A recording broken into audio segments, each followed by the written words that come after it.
میں نے ان سب بچیوں کو جمع کیا، پھر ان میں بیان کیا، کوئی لمبے چوڑے فلسفے نہیں، صرف اتنا بتایا کہ اسلام میں عورت کا مقام کیا ہے، بس جب ماں ہو تو کیا ہوتا ہے، جب بیٹی ہو تو کیا ہے، بہن ہو تو کیا ہے، بیوی ہو تو کیا ہے، یہی بڑے رشتے ہیں۔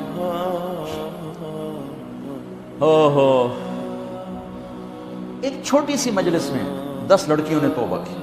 مجھے ملازم نے کہا جی باہر 2 عورتیں آئیں تو مل دیاں، ایک نائکہ تھی جو بہت خطرناک کردار ہوتا ہے، آگے نئی لڑکیاں تیار کرنا، اور ایک ڈانسر تھی جو دبئی جاتی تھی۔